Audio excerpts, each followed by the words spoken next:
Human Rights Watch denounces the moves of separatists in the northwest and southwest regions who've caused untold suffering to the people. In a report, they demand sanctions from the United Nations Security Council. CRTV's female journalist of the Southwest Regional Station, Fame Bunui Ayise, is free after long hours spent in captivity. Gratitude is extended to all who contributed to her release from unidentified gunmen. COVID-19 cases continue to swell up in the country with over 500 deaths recorded so far. The treatment center in Okaya-Yaoundé is gradually being overwhelmed with some 30 new cases received daily.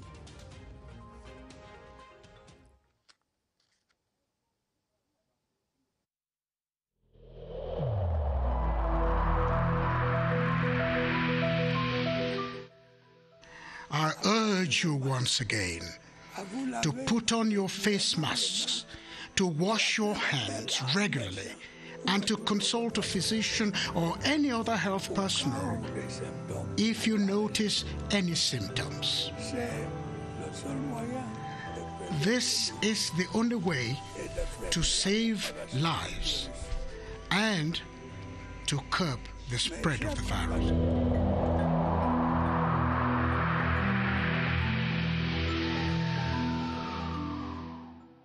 Good evening and thanks for joining us on this 7:30 news. We're sorry for the late start.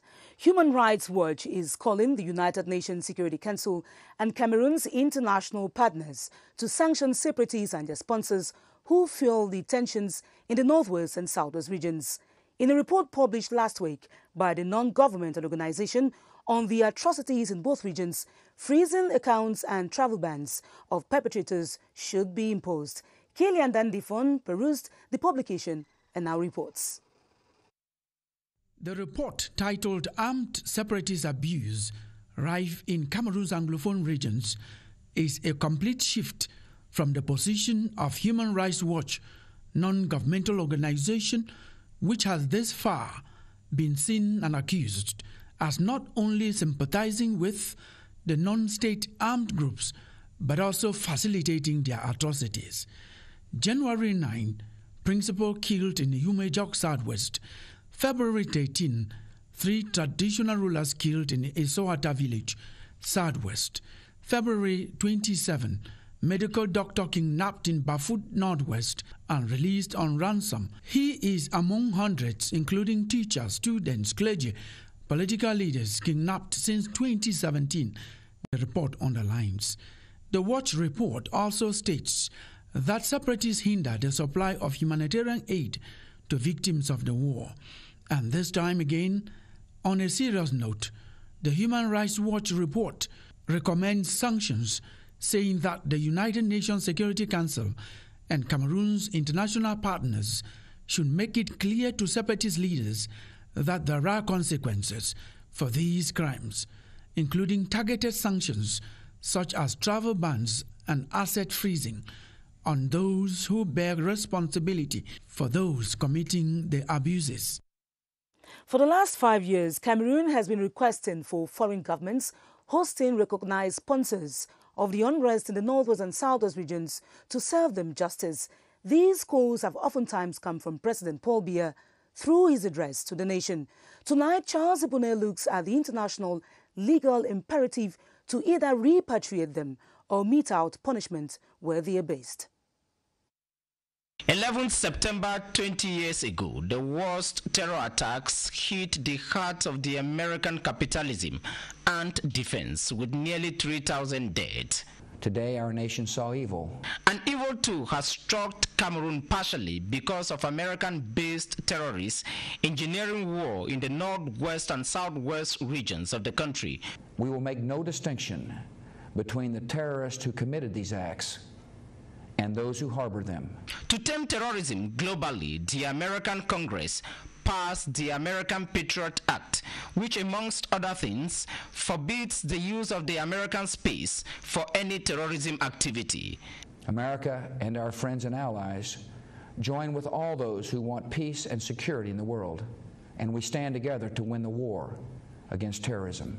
And that is the coalition Cameroon is seeking, based on United Nations resolutions 1368 and 1373, all inspired by the American Patriot Act. Even though I walk through the valley of the shadow of death, I fear no evil. Yaoundé claims it has never protected any terrorist putting lives in danger in another country. Time for reciprocal treatment. On to one of our other top stories, the number of COVID-19 cases keeps surging in Cameroon, and this swell in the figures is visible at the COVID-19 Specialized Treatment Center in Oka, Yaoundé. Over 30 new patients are received daily at the unit, which is seemingly overwhelmed as there is a serious need to step up care and medical personnel. Ewane Pole went finding out how the lone center in the nation's capital operates with this influx. Ex-Oka building in Yaoundé, serving as the main health facility in charge of handling COVID-19 cases, is already witnessing an affluence after a jump in the number of persons tested positive. COVID-19 patients received here are classified in 3 categories. That is moderate, severe and critical cases. Most of them are admitted at the reanimation service. This already poses an additional challenge to health personnel working at the center. 30 to 40 patients are brought here in daily basis, and this makes us to work in shift 24/7. Critical cases are put on oxygen and later transferred to other services when their health condition gets better. The provision of intensive care services, ventilation support for the seriously ill is also being reinforced at the Oka Health Facility in order to contain the rising number of COVID-19 cases in Yaoundé. Constant screening for COVID-19 is one of the important ways for inhabitants to stall the spread of the virus, given that early detection eases treatment. The current variant of the virus is not only more deadly, but its symptoms could be misconstrued for other ailments. Alice May sought to know from health officials the peculiarities of this new wave of coronavirus infections. This is what she found out. Health personnel say the new wave of the coronavirus pandemic seems to be very canny and has a deceitful nature, showing an insinuating way of manifesting. Research is still ongoing and nobody can claim a full understanding about this virus. That is why there is still a lot of investigation going on as far as the virus is concerned. Its symptoms include running stomach and tiredness. It's not only longer limited to headache, running nostrils, or fever, or sore throat.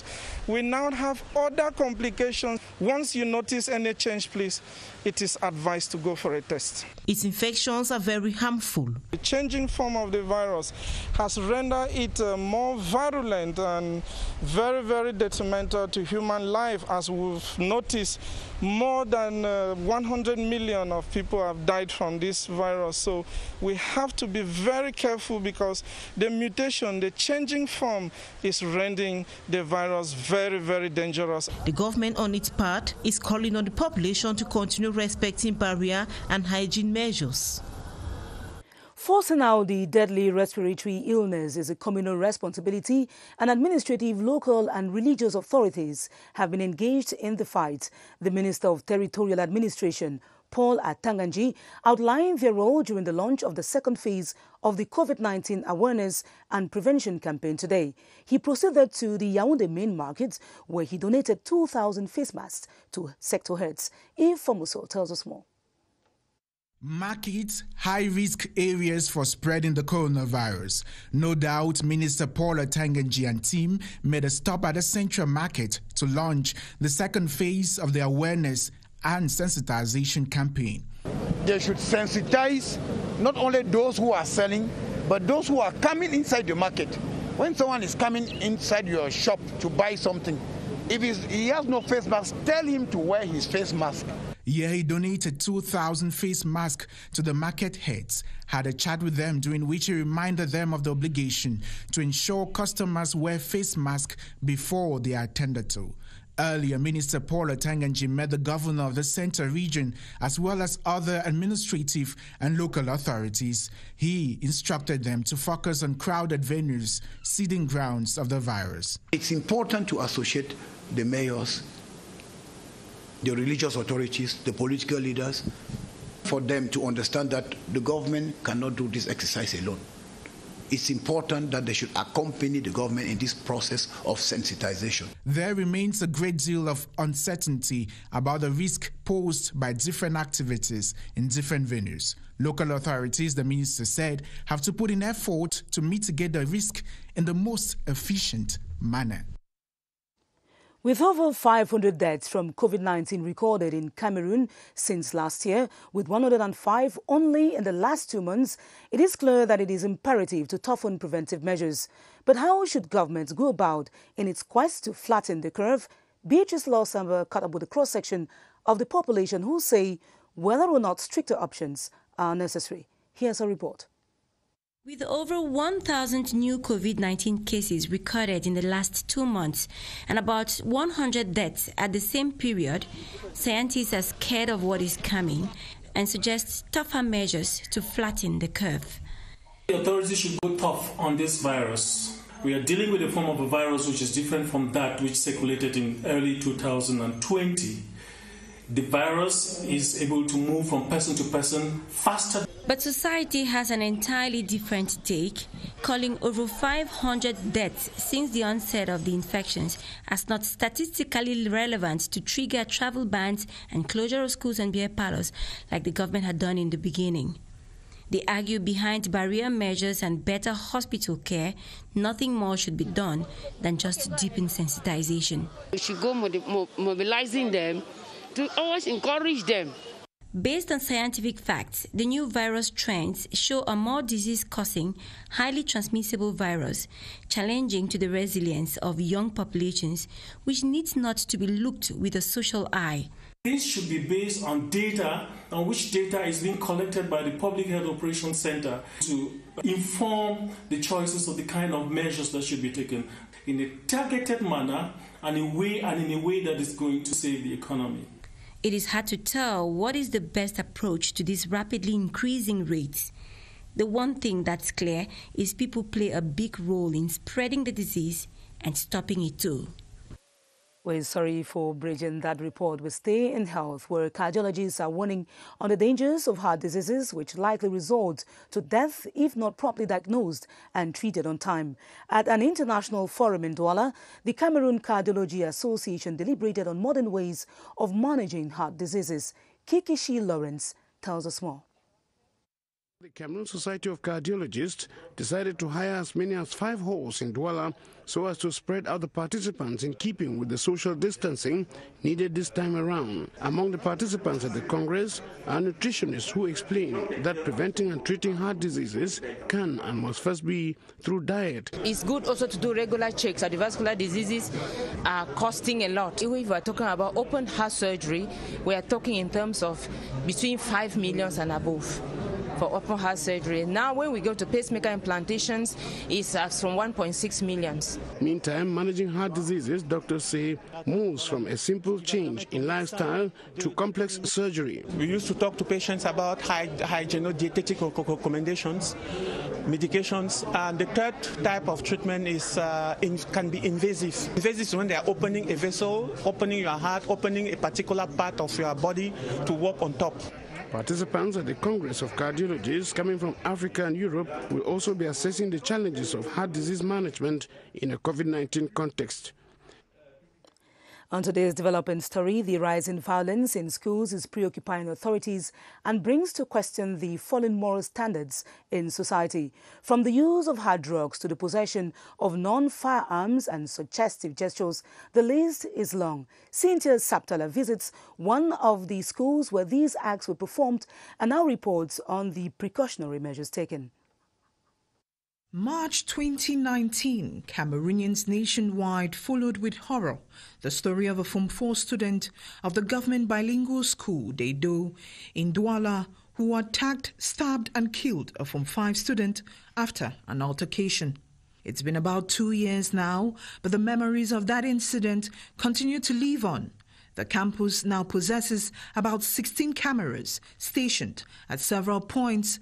Violence is a reality on campus and must be checked at all costs. The school had the same uniform as some others around, so it was easy for outsiders to blend in. The girls used to keep long hair and put drugs like tramadol in it. Changes have been made by school authorities since this incident. The uniform has been changed, walls elevated, amongst other measures. But the teachers continue to advocate for parents to be more involved in the upbringing and education of their teenage children. They say some of these troubled teens often carry heavy emotional baggages from home to school.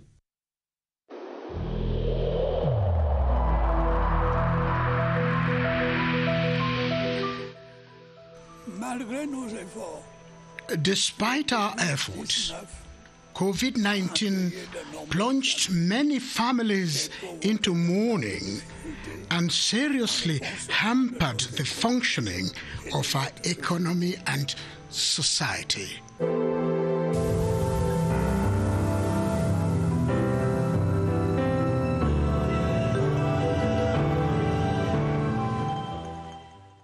The prohibition of gatherings of not more than 50 persons is highly disregarded in our community today. In worship services, funerals, weddings and other festive events, organizers care little about how many persons are attending. These non-observant medical practitioners emphasize expose many more to the virus. Baldwin Sama and his guest Dr. Frank Amabo highlights the risk of such behavior.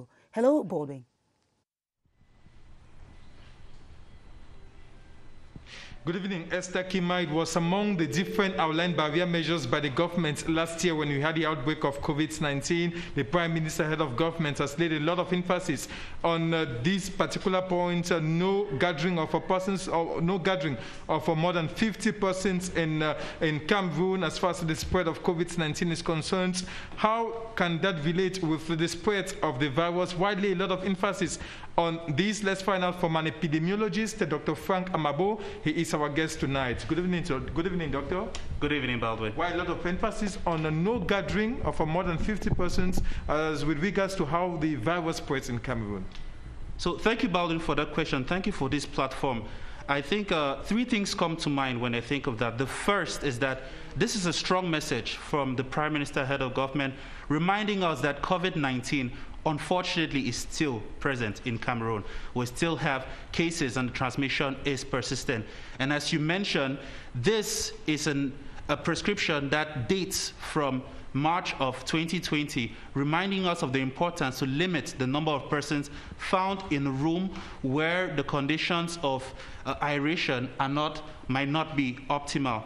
The main objective of keeping people under 50 within the room is to understand that the government understands the importance of social interaction, but it wants absolutely that persons, while doing that, can keep safe and cut the chain of transmission. So this is done so that despite the social interactions that would occur and that are necessary in a human organization, it's important that we give ourselves the opportunity to have a physical distancing by maintaining less than 50 persons within this gathering. Of course, these persons have to distance, but also wear the mask to reduce the risk of transmission when in a ceremony. Thank you so much, Dr. Frank Amabo, for being our guest this evening. It is true that it becomes difficult to resist some invitations these days, but if you have to honor an invitation, make sure you find yourself in an environment where there is a respect of not a gathering of non more than 50 persons, so as to adhere to government instructions. Back to you, Esther Kima. A difficult decision to make, but one that is essential for our health and the health of others. Onto one of our top stories, CRTV's journalist Fame Bonui Ayise, who was kidnapped and taken hostage by unidentified gunmen in Boya, has been released. The management of CRTV Southwest, headed by Kange Williams Wasaloko, expresses gratitude to all who contributed to her freedom. This was at a meeting with CRTV staff and Fame's family. Ethel Edimombela tells us more from CRTV Southwest in Boya. In strict respect of COVID-19 barrier measures, members of staff of CRTV Southwest converged in the newsroom together with Fame's family members for words of encouragement conveyed by the station manager. Fame Boyin Ayise was kidnapped on Saturday by unidentified gunmen. We want to thank God that she has been released. And we want to say that no ransom was paid for her release. We are grateful for the cooperation from the family and all those who succeeded in talking to the kidnappers. According to her husband, Mr. Ayise, it is with much joy that he received his wife. I wish to express my profound gratitude to the CRTV Southwest family for the gesture they've made towards my wife who was kidnapped. We thank God for her release, and I'm so grateful that colleagues took out time and really they are very sympathetic towards her, and they really made this kind gesture to help her in this time. So as a family, we say we are very grateful and thank you all very much. It is worth noting that the station manager has expressed gratitude to all those who contributed for her release, notably the administration, the private press, journalism associations, as well as other associations. And now on to news from Parliament. The Female Parliamentary Network of the National Assembly is celebrating women of the first legislatures of the institution today, exhibited at the National Museum. The president of the network, Honorable Laurentine Kwafegumbede, praised their work and called for the emulation of the examples. They were equally offered a dinner last evening. Charles Ebune has the details. This is the second outing by female lawmakers to the National Museum in Yaoundé to see the exhibition, which portrays female parliamentary leadership in all the 10 legislatures. We simply notice that this evolution is well exposed. Accompanied by the clerk of the National Assembly, Gaston Komba, the parliamentarians take time to look at the work of art on the progression, regression, and progression of women in parliament in Cameroon. Without the engagement, the commitment of the President Paul Biya, this evolution would not have been so marked and so positive. Today, there are 61 women at the National Assembly. I want to congratulate and commend the magnanimity of these women, because they stood out tall and proud and they paved the way for more women to come to Parliament. Earlier yesterday, the female lawmakers met at the Parliamentarians' Hotel to celebrate their predecessors still alive and to honor the memory of the departed. It all started with 4 women, but today we are proud of having over 60-something women, which means that our pioneer women, they did a great job. This is part of the activities at the National Assembly to mark the Women's Month, March. We'll now take you to the Northwest region, where the promotional sales of food items in Bamenda now includes Bamenda 1, 2 and 3 cancelled areas, and it is aimed at making food available to all the city dwellers. The city mayor, Paul Achombong, says Bamenda 3 Council comes on board the scheme a year after the launch due to the disruption of activities by COVID-19 barrier measures. Kilo Vareli Sala tells us more. It's a Monday when the street and market in Bamenda are traditionally stripped of commercial activities. Better than Quen Market, an unusual crowd battles for space and foodstuffs offered by the city council at subsidized prices. I'm able to spend just less than 5,000. The change that I'm having in my account support me to do other things that I was not planning with that money. The sales have been carried out only in Bamenda 1 and 2 council areas since the initiative was launched in 2020. The city council authorities have dismissed suggestions that the scheme is prompted more by political calculations than by humanitarian logic. I'm the city mayor of Bamenda 1, 2 and 3 put together. So how could I segregate a section of the city? No. We didn't come here on time because of the COVID-19, and we had to twist most of our efforts in the fight against COVID. The Bamenda City Council has reassured that the sales of foodstuffs like rice and cooking oil at reduced prices will be consistent in Bamenda 3 municipality, which is receiving the aid for the first time since the project was launched in 2020. Distributors of bread in Betua are on strike, causing a gaping shortage of the bakery food in the town. Reports from Betua say the distributors acted on rumors that there was an increase in the price of bread from 100 to 125 francs, a common loaf. Marty Mabu reports on the situation sparked by what he says was a false information. Bread, according to many household families, is life. The absence of bread in Betua in most selling points has been a call for concern, as the Association of Bread Suppliers have decided not to supply to retailers in the town. A fake rumor that is circulating on social media claims that bread that costs 100 francs is now 125 francs. Plus, the wholesale price that was 80 francs is now 90 francs. The Wholesalers Association have waged a war on bakery owners not to supply bread to the consumers, who are now the victims. In our investigation, we caught up with the biggest bakery owner in the region, who had this to say. The fake news are going so viral on the social media networks, and they circulate a fake price of 125 francs per each bread. It's fake. We are selling the bread for 100 francs CFA. The only raised price is going with the wheat bag.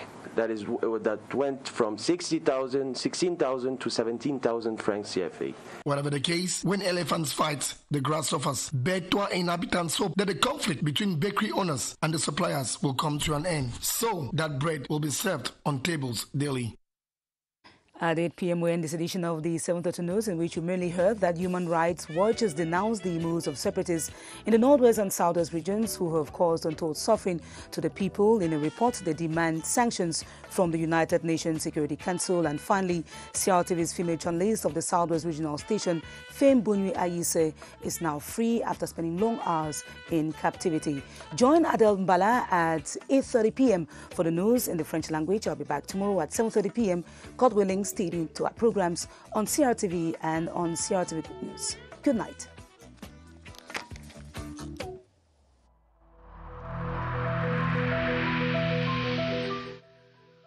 I urge you once again to put on your face masks, to wash your hands regularly, and to consult a physician or any other health personnel if you notice any symptoms.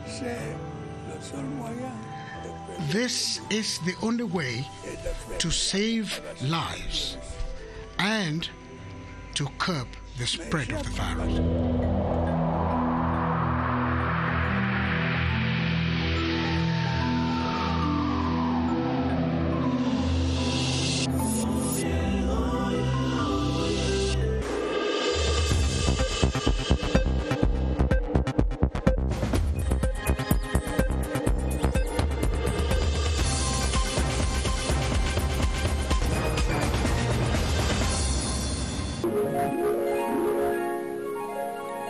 CRTV News, ici, toute l'info.